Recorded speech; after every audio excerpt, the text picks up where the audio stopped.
منتظمین اور اساتذہ کا شکریہ ادا کرتا ہوں کہ انہوں نے اپنے اس سالانہ عظیم الشان پروگرام کے اندر ہم سب کو بلا کر کے اپنے ادارے کی کارکردگی اور ہماری حوصلہ افزائی فرمائی۔ اللہ تبارک و تعالی ان کی محبتوں کو قبول فرمائے اور ہم سب کے جمع ہونے کو بھی اللہ تعالیٰ بے انتہا قبول فرمائے۔ میں آگے کی بات شروع کروں اس سے پہلے حضرت مولانا عارف صاحب دامت برکاتہم جو بار بار آپ حضرات کے سامنے دست بستہ درخواست فرما رہے تھے، میری بھی آپ حضرات سے یہ درخواست ہے، خاص طور سے جو لوگ اسٹیج کے پیچھے کی طرف بیٹھے ہوئے ہیں، کہ اگر آپ اپنی آواز کو تھوڑی دیر کے لیے برائے مہربانی بند کر دیں تو ہم بھی 20-25 منٹ کے اندر اپنی کچھ معروضات آپ حضرات کے سامنے پیش کریں، اس لیے کہ مجمع میں اگر انتشار ہو، بیان کرنے والے بات کرنے والے کے ارد گرد بیٹھے ہوئے لوگ اپنی باتوں میں مشغول ہوں تو بات کہنے والا اپنے دل و دماغ کی بات مکمل اطمینان اور سکون کے ساتھ نہیں کہہ سکتا ہے۔ اس لیے آپ سے گزارش ہے کہ میں آپ کا زیادہ وقت نہیں لوں گا، چند منٹ میں اپنی باتیں مکمل کر لوں گا، اتنی دیر میں آپ حضرات خاموشی کا ماحول بنائے رکھیں، انشاءاللہ بہت جلد دعا ہو جائے۔ میرے بزرگوں اور نوجوان ساتھیوں، اس اجلاس کے تعلق سے ہمارے سامنے 3 باتیں ہیں، یا یوں کہہ لیجئے کہ آج کا ہمارا یہ مبارک اجلاس اپنے اندر 3 نسبتوں کو جمع کیے ہوئے ہیں۔ پہلی نسبت، اس ادارے کے بچوں نے، بچیوں نے آپ حضرات کے سامنے اپنی تقاریر پیش کی، بہترین انداز میں نعت و نظم کا پروگرام پیش کیا، اور بیچ بیچ میں انتہائی معلومات افزا مکالمات بھی ہمارے سامنے پیش کیے گئے۔ ہم یہ محسوس کر رہے تھے کہ بچے اپنے اساتذہ کی نگرانی میں ان ساری چیزوں کو تیار کر کے ہمارے سامنے پیش کر رہے ہیں، لیکن ان کے پروگرام ہماری معلومات میں، ہمارے علم کے اندر بہت اضافہ کر رہے ہیں۔ تو مدرسے کے بچوں کا پروگرام، قرآن کریم کی تلاوت، تقاریر کا پیش کرنا، نعت و نظم کا پیش کرنا، آپ اور ہم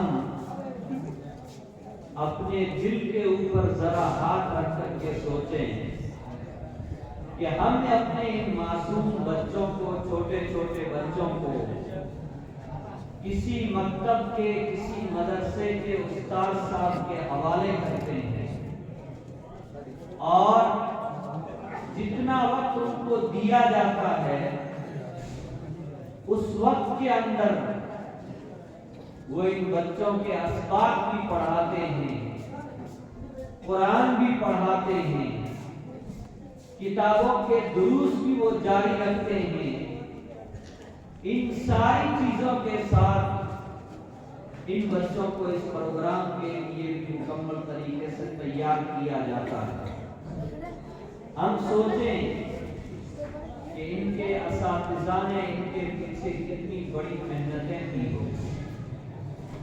گھر میں 2 بچے ہوتے ہیں، 4 بچے ہوتے ہیں، ماں باپ دونوں مل کر کے صرف اپنے 4 بچوں کی صحیح تعلیم اور صحیح تربیت کا انتظام نہیں کر پاتے۔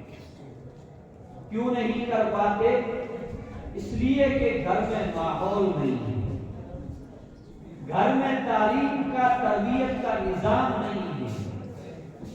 اللہ جزائے خیر عطا فرمائے ہمارے اکابر علماء دیوبند رحمۃ اللہ علیہ کو، جنہوں نے تعلیم کے نام پر، تربیت کے نام پر، دعوت و تبلیغ کے نام پر، خانقاہوں کے نام پر مسلمانوں کے اندر تعلیم کا، تربیت کا، تزکیے کا ایک نظام چلایا، اور نظام نہیں چلایا بلکہ اس کا ایک مکمل ماحول بنا دیا۔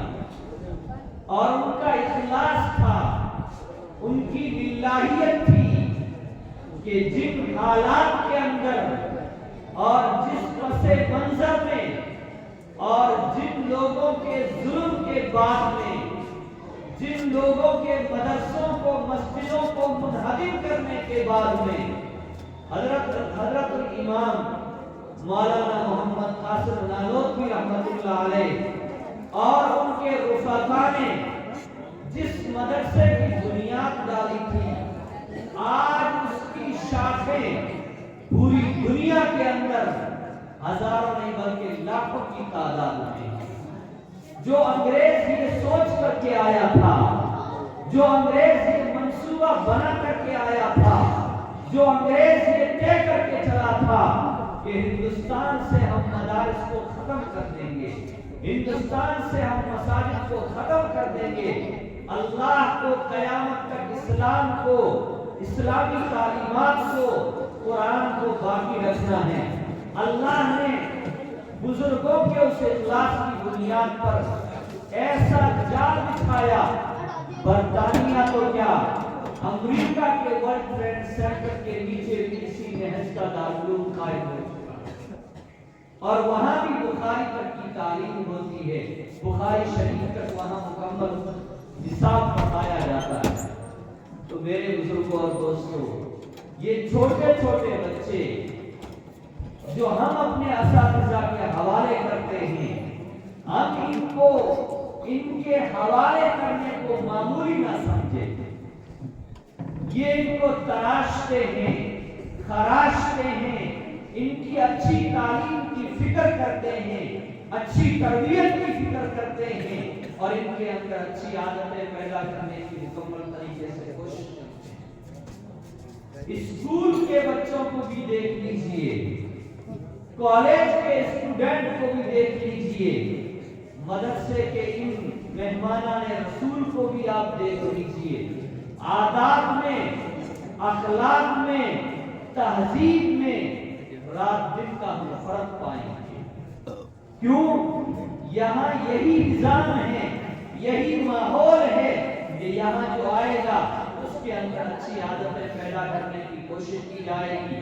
اللہ اور اللہ کے رسول صلی اللہ علیہ وسلم نے جن اخلاق کو، جن عادات کو اپنے اندر پیدا کرنے کی، ہمارے اندر پیدا کرنے کا ہم کو حکم دیا ہے، وہی عادات ان اداروں کے اندر پیدا کیے جاتے ہیں۔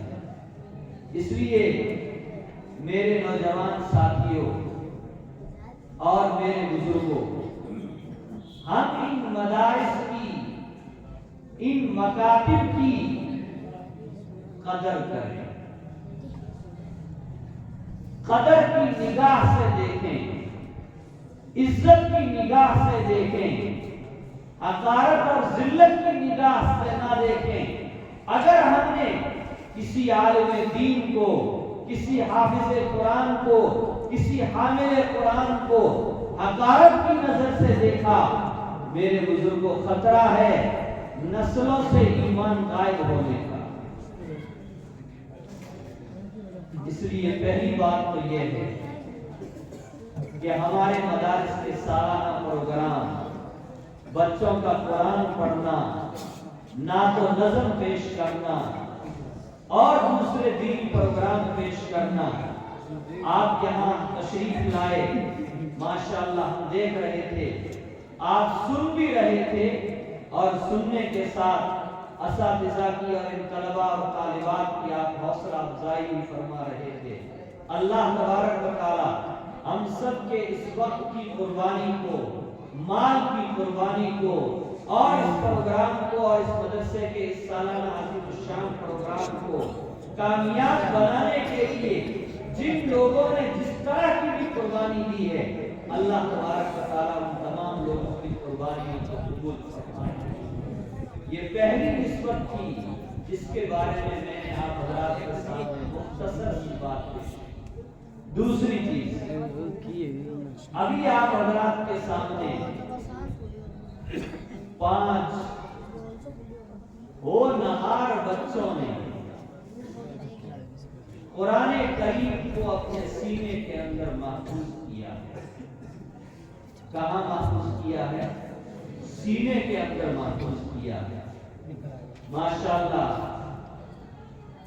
اس علاقے کے لوگ اور ادھر کے لوگ دنیا میں گھومتے ہیں۔ میں چیلنج کے ساتھ کہتا ہوں، اللہ کی ذات پر بھروسہ کرتے ہوئے تاریخ کے اوراق کو پڑھنے کے بعد، اسلام کی تاریخ کو پڑھنے کے بعد ہم چیلنج کے ساتھ یہ کہہ سکتے ہیں، دنیا میں اسلام کی طرح اور بہت سارے مذاہب اور دھرم بھی ہیں۔ ان مذاہب کی اپنی اپنی کتابیں ہیں، چھوٹی کتاب، بڑی کتاب، جو اصل چیزیں ان میں تھی، اگرچہ ان کے اندر بہت ساری تبدیلی اور بہت ساری تحریفات ہو چکی ہیں، لیکن وہ کتابیں آج بھی ان مذاہب کے ماننے والے لوگوں کے پاس موجود ہیں، ان کی لائبریریوں میں ہیں، ان کے اداروں میں موجود ہے۔ ہمارا چیلنج ہے کہ ہمارا 10 سال کا بچہ، 11 سال کا بچہ، 12 سال کا بچہ، 80 سال کی عمر تک کے بوڑھے لوگ اس قرآن کریم کو یاد کرتے ہیں اور 30 کے 30 پاروں کو اپنے سینے کے اندر الحمدللہ محفوظ کر لیتے ہیں۔ دنیا کے کسی بھی دھرم کے لوگ اپنے دھرم کے ماننے والے لوگوں میں سے ہمیں ایک ایسا انسان پیش کر دے جنہوں نے اپنے دھرم کی پوری کتاب کو اپنے سینے کے اندر محفوظ کیا، ہو ہی نہیں سکتا۔ یہ حضرت نبی کریم صلی اللہ علیہ وسلم کا سب سے بڑا معجزہ ہے۔ معجزہ کس کو کہتے ہیں؟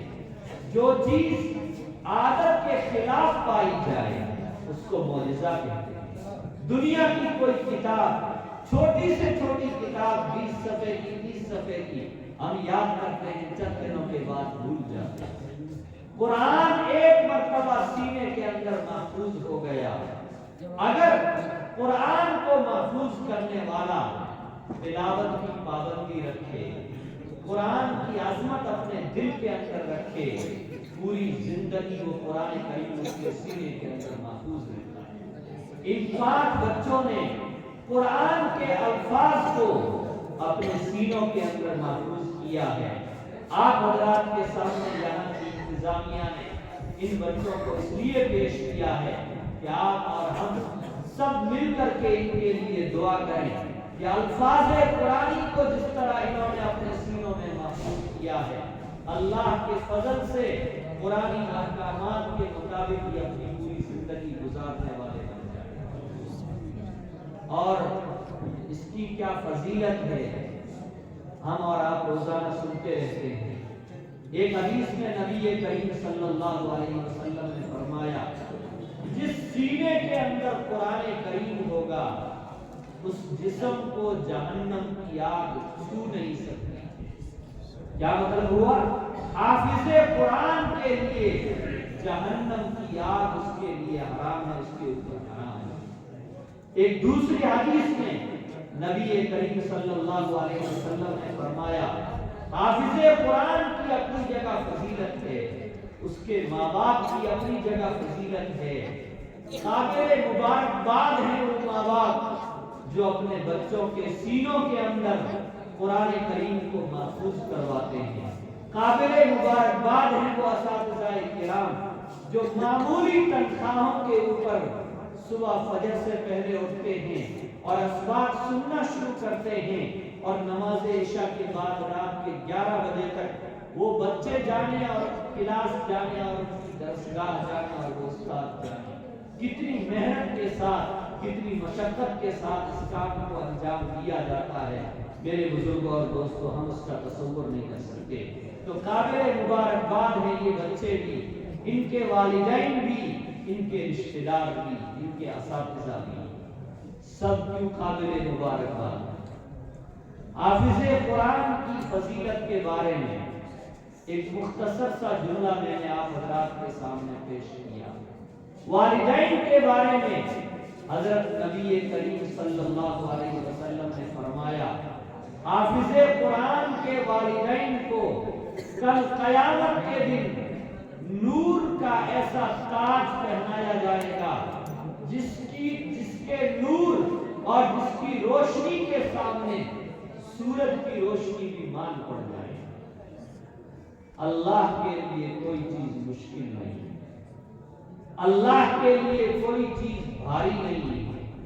اس لیے پہلے زمانے میں بہت ساری چیزیں پڑھانے والے لوگوں کو، پڑھنے والے لوگوں کو سمجھ میں نہیں آتی تھی، لیکن سائنس جیسے جیسے ترقی کرتی جا رہی ہے، سائنس جیسے جیسے آگے بڑھ رہی ہے، قرآن اور حدیث کے علوم کو بھی سمجھنا اتنا ہی آسان ہوتا جا رہا ہے۔ ہم قرآن میں پڑھتے تھے کل قیامت کے دن اعمال تولے جائیں گے۔ کیا کیے جائیں گے؟ تولے جائیں گے۔ سمجھ میں نہیں آتا تھا کہ کیسے تولے جائیں گے، اس لیے کہ آج سے 100 سال پہلے، 200 سال پہلے چیزوں کے تولنے کے پیمانے اور اوزار جو اس زمانے میں پائے جاتے ہیں پہلے زمانے میں موجود نہیں تھے۔ تو ہم اور آپ جو پڑھنے والے لوگ ہیں کتابوں میں پڑھتے تھے، ایک ایک حدیث جو وزن عمل کے تعلق سے ہے اس کے اندر 17 20 25 بزرگوں کے اقوال اور اس کی تعویلات ہیں۔ لیکن جب سے نیٹ کا دور آیا، سائنس کا زمانہ آیا، باتوں کو کیچ کرنے اور اقوال کو محفوظ کرنے کا دور آیا، ساری چیزیں ہمارے لیے سمجھنا آسان ہو گئی ہے۔ تو میں عرض یہ کر رہا تھا، حافظ قرآن کے ماں باپ کو اللہ تبارک و تعالی اتنا روشن، اتنا منور اور اتنا چمکدار تاج پہنائیں گے، ہمیں اللہ کی ذات پر مکمل یقین اور مکمل ایمان رہنا چاہیے۔ دنیا کے عالم کو، اس عالم دنیا کو عالم آخرت پر قیاس نہیں کرنا چاہیے، اور عالم آخرت کو عالم دنیا کے اوپر قیاس نہیں کرنا چاہیے۔ دنیا کی چیزیں اپنی جگہ ہے، آخرت کی چیزیں اپنی جگہ ہوگی۔ آخرت میں اللہ کس طرح کا معاملہ کریں گے، اللہ کا کیا نظام ہوگا، دنیا کی ہماری عقلیں ان چیزوں کا کبھی تصور نہیں کر سکتی۔ رشتہ داروں کے بارے میں بھی سن لیں۔ حضرت نبی کریم صلی اللہ علیہ وسلم نے فرمایا، من قرأ القرآن، جس نے قرآن کریم کو پڑھا، پھر قرآن کریم کو محفوظ کر لیا، فاستظہرہ فأحل حلالہ وحرم حرامہ، قرآن کو یاد کیا، یاد کرنے کے بعد اس کے حلال کو حلال سمجھا. سمجھ رہے ہیں نا بات کو؟ اس کے حلال کو حلال سمجھا، اس کے حرام کو حرام سمجھا. حضرت نبی کریم صلی اللہ علیہ وسلم نے فرمایا اللہ تبارک و تعالی ایسے حافظ قرآن کو، ایسے عامل قرآن کو جنت میں داخل ہی نہیں کریں گے، بلکہ کل قیامت کے دن اللہ تبارک و تعالی اس کو سفارش کا حق دیں گے، انبیاء کو دیں گے، صلحاء کو دیں گے، اولیاء کو دیں گے. ان کے ساتھ ساتھ اللہ تبارک و تعالی وہ حافظ قرآن جو قرآن کے مطابق اپنی زندگی گزارتا تھا، عامل بالقرآن بھی تھا، اس کو اللہ اختیار دیں گے کہ اے حافظ قرآن تیرے ایسے 10 رشتہ دار، کتنے؟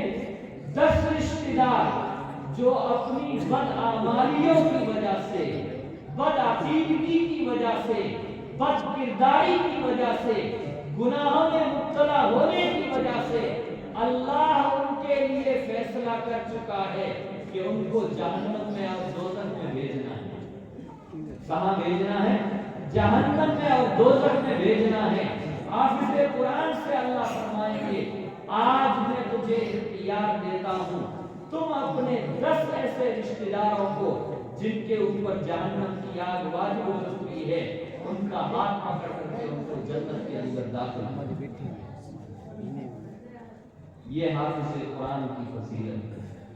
تو میرے بزرگوں، اس جلسے میں دوسری نسبت تکبیر حفظ قرآن کریم کی. یہاں چلتے چلتے بیچ میں 1-2 باتیں ضمن عرض کر دیتا ہوں، پھر آخری بات کرتا ہوں. ہمیں اپنے بچوں کی تعلیم اور تربیت کے بارے میں بہت زیادہ فکر مند ہونے کی ضرورت ہے. ہماری ماں کو بھی اور باپ کو بھی بچوں کی تعلیم اور بچوں کی صحیح تربیت کے بارے میں فکر مند ہونے کی بہت سخت ضرورت ہے. جن بچوں کو ہم لاڈ پیار کی وجہ سے تعلیم سے محروم رکھ دیتے ہیں، اچھی تربیت سے محروم رکھ دیتے ہیں، یہی بچے آگے چل کر کے ماں باپ کے لیے درد سر بن جاتے ہیں، وبال جان بن جاتے ہیں. کیوں بن رہے ہیں؟ ہم نے ضرورت سے زیادہ لاڈ پیار کر کے ان کی عادتوں کو خراب کر دیا، ان کی صحیح تعلیم کا نظام نہیں بنا پائے، ان کی صحیح تربیت کا ہم انتظام نہیں کر پائے.